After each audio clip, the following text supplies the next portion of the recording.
Okay, today we're going to be going over the rules of pickleball, some important things that you'll need to play, and what the court looks like. So first things first, closed-toed shoes. That's really important because we'll be doing a lot of lateral movement and quick movement like forward and back. So closed-toed shoes is really important. If you're playing outside, you'll also want to make sure you have sunscreen, water, appropriate like hats or long sleeves to keep you cool. The next thing is equipment.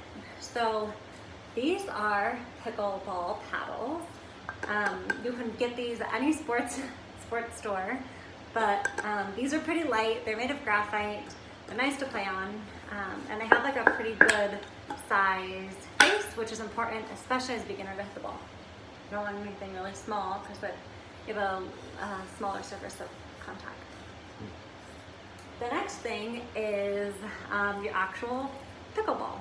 So these differ. People compare pickleball a lot to ping pong or tennis, and it's similar to both, but it's also different. So pickleballs, it's kind of like a wiffle ball. Feel? So it's like light, like a wiffle ball, but pretty similar in size to a tennis ball. Much bigger than a ping pong ball, but the same kind of material as a ping pong, just with holes like a wiffle ball. This makes it, the ball travel differently than a tennis ball, and it gives it quite a bit of bounce. So you'll practice, first we'll practice just bouncing your ball on the surface of your racket. Just get a feel for how light the ball is, what it feels like on your racket, just like this. Hey.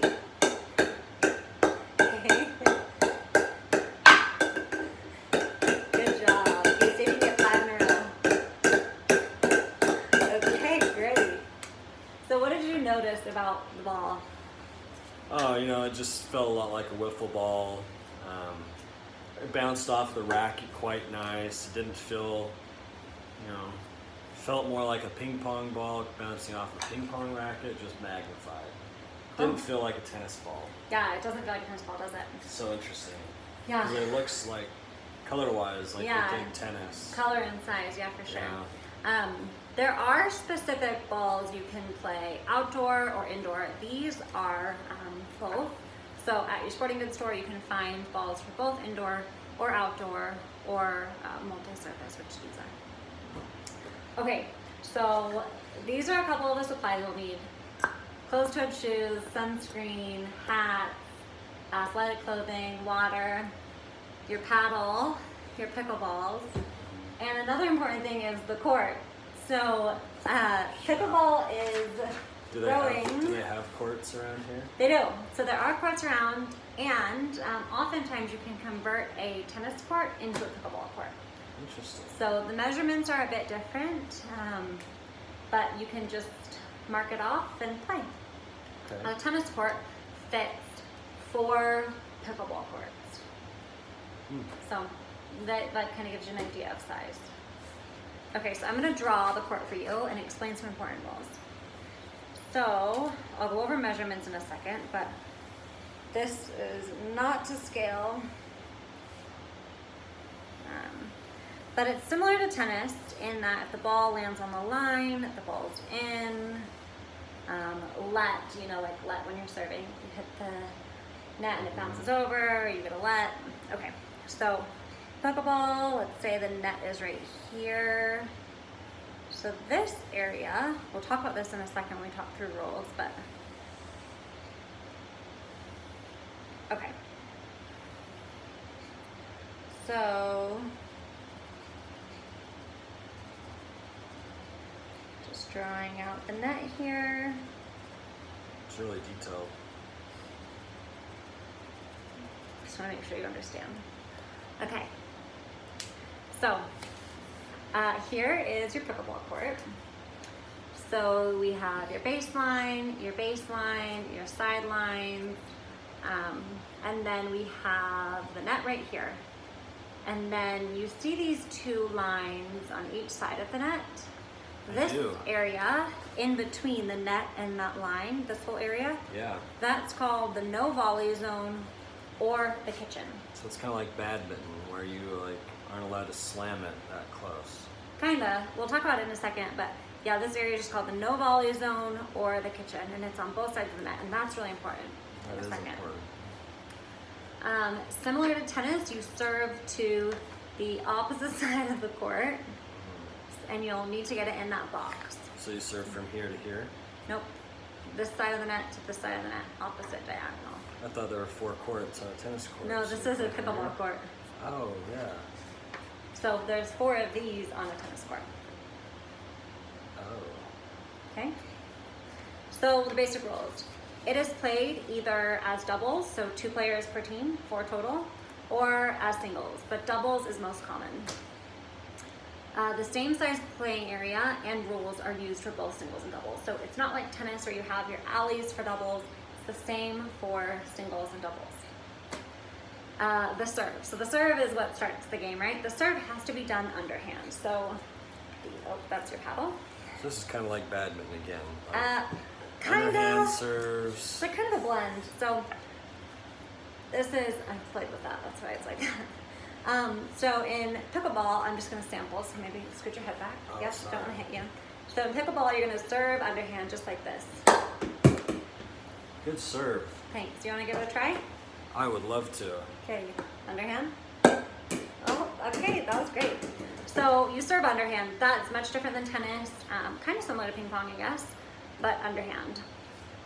Badminton. And the other important thing is that the paddle and the ball, when they connect, they have to be below the server's waistline. So you can't just like serve it underhand and then hit it up here out of the air, even though you hit it underhand. It has to be down below your waist. So that is another important thing about the serve. And then your foot, when you serve, if you're the server, and this is the court, your foot has to be back behind this baseline to start. And you can't have your foot connect with the baseline at any point. Okay, so we already talked about this, but if you're serving from here, your serve would go into this Box. box. Yep, it must land within this box before being hit. And then you only get 1 serve attempt. This is like the official rule. So you only get 1 serve attempt, and if you miss it, you miss it. There's no second serve. So when we play and I give you like a second serve, that's not allowed? Yeah, that's just like backyard rules. But the official rules is that there's no second serve. Oh. Unless, there's a caveat, unless it's a let, which is again, if it hits the net and bounces over, then you get to go again. Okay, so this is like just moving that because of the lighting. Okay, so this is another kind of funny thing about serving. So the way the serving order goes is that both players on the same team serve until they lose their point. So what that means is if it's my turn first and we're on the same team, I serve to this player over here, they hit it back, we play, we win the point. I then move over to this side and serve from here. And I serve to this player over here. And we play, and I lose the point, or we lose the point. Now it's your turn to serve. My turn. Yep, we don't give it to the other team yet. Why? So I'm first server, you're second server. Will you explain that to me? It's just the rules of pickleball. So the second server, which is you would start over here, right? Because I just served from here. So you would serve this player. Do we win or lose this point? We won. Great. Okay, great. So we won that point. So Sam, now you'd move over here and I'd switch sides, and then you're serving from here. You serve to this player, and let's say we lose that point. Now this team over here gets to serve. So you serve until you lose your point. If you're the first server, and then you give it to the second server, which is your partner. They serve till they lose their point. Then you switch the ball, switches to the other side. This is how serving works, except the first serve of the game. The first serve of the game is serve once. So I serve from here. Let's say it's the very beginning of the game. I'm serving. We're still playing doubles. You're still on my team. I'm serving. I serve. We lose. You don't get the ball this first time. It goes to the other team. And then that's when the 2 start. Does that make sense? So the very first serve of the game is only 1. Your team only serves once. Unless you win. Unless you win. Yeah, but even if you win, you don't get a second serve as the teammate. That's only after you've been playing. You could win 5 in a row and Yep. then still go to the other team after the first set, first serve. Yeah. Well, no. After we lose our first point, it doesn't go to you, it goes to them. Right, that's what I meant, Yeah. I guess, yeah. Okay. Great. That's so fun. You're a great teacher. Oh, thanks. Okay, so that is a bit about serving. Is this for a class? Yeah. Okay, another important thing is scoring. So you can only score points when you're serving. So the other team, even if we lose, like let's say we're playing, we serve, we play it out, and we lose, that's not the other points, the other team's point. They only get the point if they serve and win. And then games are normally scored to 11. So you play to 11 and you have to win by 2. Must win by 2. Yep, you must win by 2. Yep, Wow. exactly. And It's like backyard basketball. yeah, backyard basketball. So another important thing is that when the serving team's score is even, so let's say it's 2-0, Uh-huh. the player who was the first server in the game Yeah. will be on the right side of the court to start. Make sense? So this is the right side, this is the left side, you're on the right side to start if your score is even.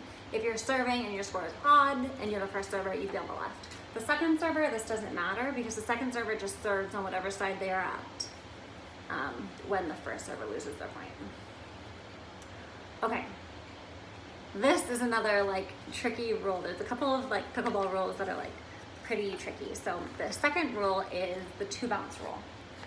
So when the point is started, the ball is served, the receiving team, it has to bounce in their court, right? Has to bounce in here. Yeah. Bounces, they hit it back. Okay. The serving team, the team up here, they have to also let it bounce before they hit it. So they can't just hit the return out of the air. Okay. Make sense? Can So you the hit it bounce out of has the to- air at a later point in the game? Yes, yep. So the ball has to bounce once, bounce twice, then anyone can hit it out of the air. That's called the 2-bounce rule. The non-volley zone. Okay, so this is also called the kitchen. So this right here is a non-volley zone. If we're on this side, this is our non-volley zone. And this down here is the non-volley zone for this side. So this, again, more commonly known as the kitchen, but the official name is non-volley zone. This is, again, this drawing is not to scale, but it's 7 feet from the net back, and then 7 feet right here as well. Volleying is prohibited. So do you know what a volley is? Please explain. A volley is where you hit the ball out of the air, so it doesn't hit the ground. That's a volley. That's not allowed. That's not allowed if you're in the no volley zone. Otherwise, it has to bounce. Yep. So why this rule matters is because the court is smaller than a tennis court. If you were to hit the ball out of the air up here, it would just be a smash, and the game would go really quickly. And it also, like, the other teammates are really close on this other side, so it's. I think, I don't know for sure, I think it's a little bit for player safety and just to keep the game like more interactive and fun and extend the game a bit more. No one wants pickleball to the jugular. Exactly. Okay, so if you accidentally hit a ball out of the air in the volley zone, or, this is the tricky part, or if you're like right here on the court and you hit the ball out of the air, which is totally legal, but then your momentum causes you to fall forward into the volley zone, it's a fault. So point over. End game. And if it was the other team's serve, that'd be their point. Wow. If it was your serve, it would just be point over and move to the next server. So you cannot leave that box if you're going to do an overhand out of the air hit, or just an out of the air hit in general. Yep, Wow. exactly. Yeah. And that includes like any of your clothing, any body part. Like doesn't just have to be that you step into it. Like your arm could just like cross the no volley line, and that would be a fault. Oh. However, you can be in this zone anytime and let the ball bounce. You can just stand up here as long as you're not volleying. That's totally legal. It's not like you can't be in this area. You just can't hit it out of the air in that area. Okay. Another important rule is the lines. So if the ball is on the line, it's in. That is really important. However, if you're serving and your serve hits this line, the non-volley line, like you're serving from here to here, nope, you don't reserve. It's a fault. Ooh. Hits that line. So you just want to make sure your serve is deep enough to be totally, completely in this box or on one of these outside lines. Okay, so a fault is any action that stops play because you broke the rules. So that would be something like no volley. Okay. If the fault is made by the receiving team, so the team receiving the serve, that's a rule violation and a point for the other team. And that is basically how you play pickleball. Wow. So again, you can convert any tennis court into a pickleball court. There's like measurements you can take online and just mark it, but it's really fun, really approachable game, and great for any skill Can I level. ask a question? Yeah, of course. How do you determine which team serves first? Oh, okay, so this can just be like, oh, you could flip your racket, you could like do heads or tails. It's kind of up to you. Wow, thank you. Yeah, you're welcome. Okay, go out there and enjoy You're pickleball. a great teacher.